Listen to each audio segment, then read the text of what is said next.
करो या मरो, सध्या इराण आणि अमेरिका इस्रायलचा संघर्ष अशा टप्प्यावर पोहोचलाय जिथनं कुणीही माघार घेणं अशक्यच वाटतंय। हा संघर्ष पुढचे काही महिने चालेल अशा चर्चा सुद्धा होताना दिसतात। खरं तर दोन्ही देशांकडनं एकमेकांवरती सतत असे मिसाईल अटॅक्स चालू आहेत। पण हा संघर्ष सुरू का झाला होता? कारण इस्रायलने असा दावा केलेला होता की इराण अणुबॉम्ब बनवतंय, ज्याचा धोका इस्रायलला आहे। त्यामुळे इस्रायलने इराणवरती हल्ला केला, ज्यात अमेरिकेने इस्रायलला साथ दिली। पण जर कुणी इस्रायलला विचारलं की तुमच्याकडे अणुबॉम्ब आहेत का, तर याचं उत्तर काय असेल? तर इस्रायल उत्तर देईल नाही। पण रिपोर्ट्स असं सांगतात की इस्रायल अणुसंपन्न देश आहे, इस्रायलकडे अणुबॉम्ब आहेत, पण त्यांनी हे कधीही मान्य केलेलं नाहीये। या अणुबॉम्बची संख्या किती आहे? तर पुन्हा रिपोर्ट्स असं सांगतात की जवळपास 90च्या आसपास। आता प्रश्न असा आहे की इस्रायलकडे अणुबॉम्ब असतील तर हे अणुबॉम्ब आले कुठून? ते त्यांनी कधी आणि कसे बनवले?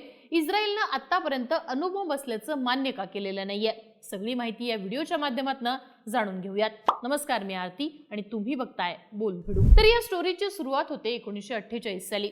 14 मे 1948 ला ज्यू धर्मीयांच्या स्वतंत्र इस्रायल राष्ट्राची निर्मिती झाली। याच्या पुढच्याच दिवशी इजिप्त, जॉर्डन, सिरिया, लेबनॉन आणि इराक या 5 अरब देशांनी इस्रायलवरती हल्ला केलेला। हे युद्ध जवळपास 9 महिने चाललं होतं, ज्यात शेवटी इस्रायलनं विजय मिळवलेला। इस्रायलकडे अरब देशांपेक्षा कमी सैन्यशक्ती होती, तरी त्यांनी अरबांचा पराभव केला। त्यावेळी इस्रायलचे पंतप्रधान होते डेव्हिड बेन गुरियन। त्यांना कळून चुकलं होतं की इस्रायलने या युद्धामध्ये अरबांचा पराभव केला असला तरी अरब माघार घेणारे नाहीत। हा फक्त पहिला राऊंड आहे। अरब देश पुन्हा इस्रायलवरती हल्ला करतील, त्यामुळे बेन गुरियन यांनी लॉंग टर्मचा विचार केला। अरब देश जेव्हा पुढच्या वेळी इस्रायलवरती हल्ला करतील तेव्हा गुरियन यांना त्यासाठी तयार राहायचं होतं। मग त्यांनी ठरवलं की आपण अणुबॉम्ब बनवायचा। आता इस्रायलच्या पंतप्रधानांनीच अणुबॉम्ब बनवायचा हे ठरवलं तर होतं, पण तो बनवायचा कसा यासाठी त्या तोडीचे शास्त्रज्ञ लागले असते। तेव्हा एंट्री झाली डेव्हिड बर्गमन यांची। बर्गमन यांची स्टोरी फार इंटरेस्टिंग आहे। त्यांचा जन्म हा जर्मनीत झाला होता। पुढे ते बर्लिन विद्यापीठात ऑर्गॅनिक केमिस्ट्री शिकले, पण हिटलरच्या अत्याचारामुळे त्यांना 1933 साली जर्मनीतनं पलायन करावं लागलं होतं। जर्मनीतनं ते आधी लंडनला गेले, तिथनं ते तेव्हाच्या पॅलेस्टाईनमध्ये आले। 1948 साली पॅलेस्टाईनच्या विघटनानंतर इस्रायलची निर्मिती झाली आणि बर्गमन हे इस्रायलवासी झाले। इस्रायल स्वतंत्र झाल्यावर डेव्हिड बर्गमन यांची इस्रायली डिफेन्स फोर्सच्या सायंटिफिक डिव्हिजनचे प्रमुख म्हणून नियुक्ती झाली। पुढे 1951 मध्ये ते इस्रायलच्या संरक्षण मंत्रालयाचे सायंटिफिक ॲडवायझर झाले। यानंतर 1952 साली पंतप्रधान बेन गुरियन यांनी त्यांची देशाच्या अणुप्रकल्पाचं नेतृत्व करण्यासाठी निवड केली। त्याच वर्षी इस्रायली अणुऊर्जा आयोगाची स्थापना करण्यात आली होती। डेव्हिड बर्गमन या आयोगाचे अध्यक्ष झाले। त्यावेळी बर्गमन यांचे एक वक्तव्य चांगलंच गाजलं होतं। ते असं म्हणाले होते की अणुबॉम्बमुळे आमची पुन्हा कधीही मेंढ्यांप्रमाणे कत्तल होणार नाही याची खात्री होईल। आता इस्रायलच्या अणुप्रकल्पाची भट्टी चांगलीच जमली होती। त्यांच्याकडे बेन गुरियन यांच्या रूपात असा नेता होता ज्याचा याला राजकीय पाठिंबा होता। तसंच डेव्हिड बर्गमन यांच्या रूपात एक सक्षम शास्त्रज्ञ सुद्धा होता, ज्याच्याकडे अणुप्रकल्पासाठीचं ज्ञान होतं। कमतरता होती ती फक्त मिलिटरी मॅनची, जो हे सगळं प्रत्यक्षात उतरवेल। आणि इथंच मग एंट्री झाली शिमॉन पेरेस यांची। पेरेस यांचा जन्म पोलंड मधला। ते सुद्धा बर्गमन यांच्याप्रमाणे 1930च्या दशकात युरोपमधनं पलायन करून पॅलेस्टाईनला आले होते। 1952 साली वयाच्या फक्त 29व्या वर्षी त्यांची इस्रायलच्या संरक्षण मंत्रालयाचे डायरेक्टर जनरल म्हणून नियुक्ती झाली। या तिघांनी मिळून इस्रायलच्या अणुप्रकल्पाचा पाया रचला। आता इस्रायलचा न्यूक्लिअर प्रोग्राम सुरू झाला होता, पण न्यूक्लिअर बॉम्ब बनवण्यासाठी रिॲक्टरची आवश्यकता असते। हे रिॲक्टर त्यांना कोण देणार? तर इथं इस्रायलच्या मदतीला एक देश आला। हा देश होता फ्रान्स। फ्रान्सने 1957 साली इस्रायलला 24 मेगावॅटचं न्यूक्लिअर रिॲक्टर आणि प्लुटोनियम प्रोसेसिंग फॅसिलिटी देण्याचं मान्य केलं। पण फ्रान्सनं इस्रायलला ही मदत का केली? तर याचं कारण म्हणजे इस्रायलनं फ्रान्सला त्याआधी केलेली मदत।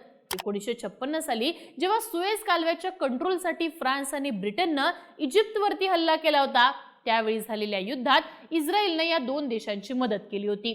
त्यामुळेच या मदतीच्या बदल्यात न्यूक्लिअर रिॲक्टरसाठी फ्रान्सनं इस्रायलला मदत केली। 1963 पर्यंत हे रिॲक्टर न्यूक्लिअर वेपनसाठी लागणारं प्लुटोनियम बनवण्यात यशस्वी ठरलं।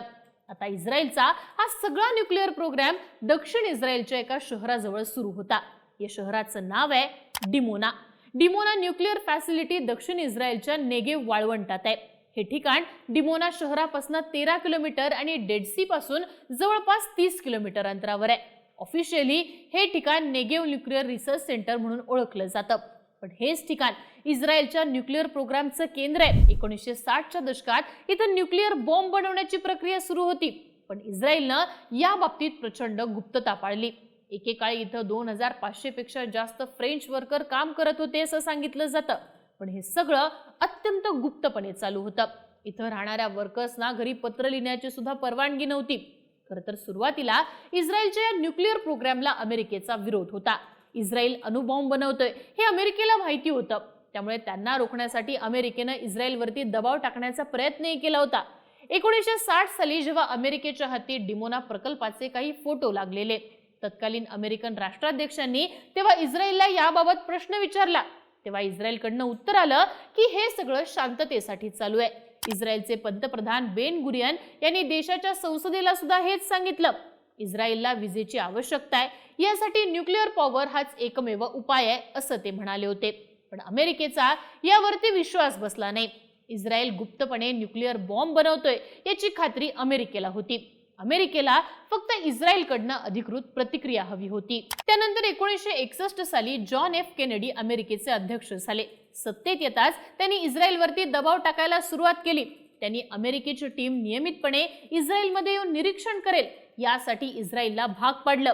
यानंतर अमेरिकेच्या टीम्सनी 1961, 1962 आणि 1964 साली इस्रायलचा दौरा केला. पण प्रत्येक वेळी या टीम्सला काही संशयास्पद सापडलं नाही. इकडे पडद्यामागे मात्र इस्रायल वेगानं अणुबॉम्ब बनवत होता. यासाठीचं साहित्य तो विदेशातनं बोलवत होता. यासाठी इस्रायलनं गुप्तहेरांची सुद्धा मदत घेतली.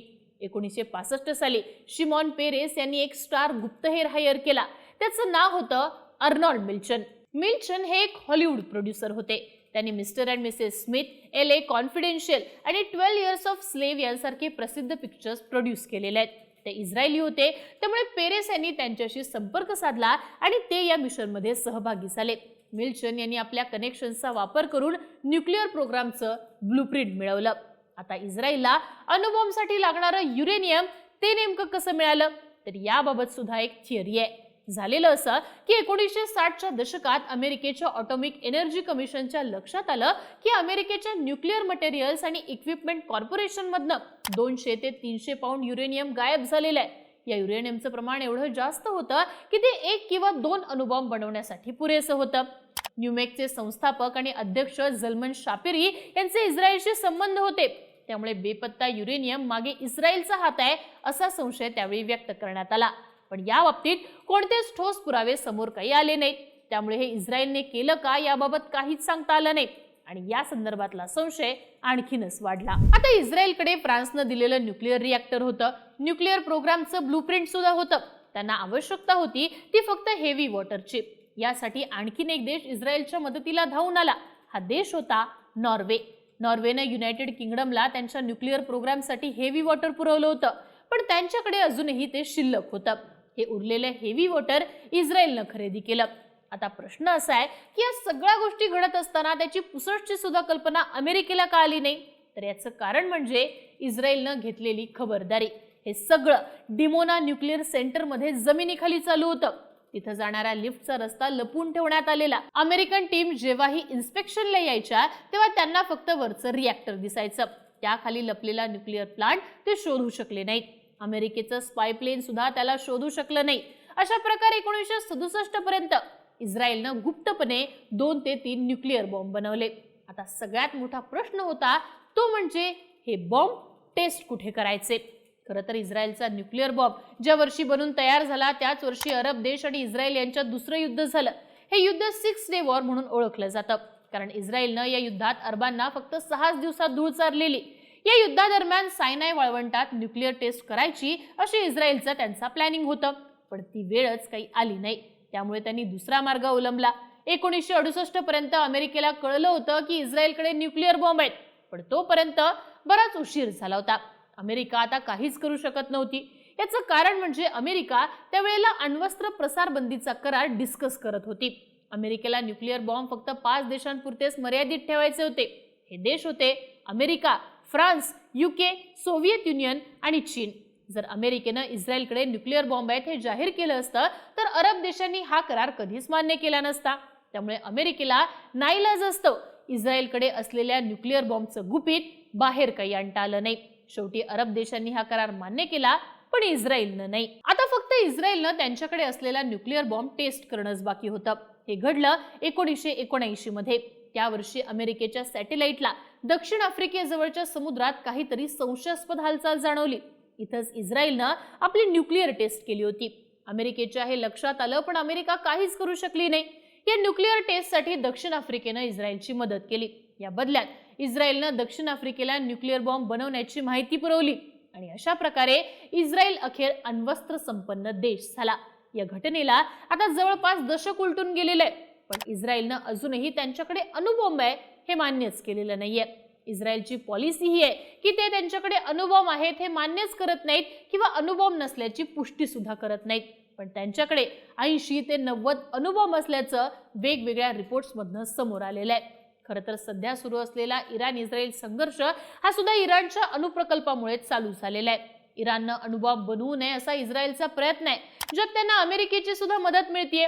पण इराण सुद्धा आपल्या उद्देशावरती ठाम आहे आणि आता या सगळ्यामध्ये काही मध्यम मार्ग निघतो का? हा जो संघर्ष आहे, हे जे वॉर आहे ते कुठपर्यंत जातं हे पाहणं महत्वाचं आहे.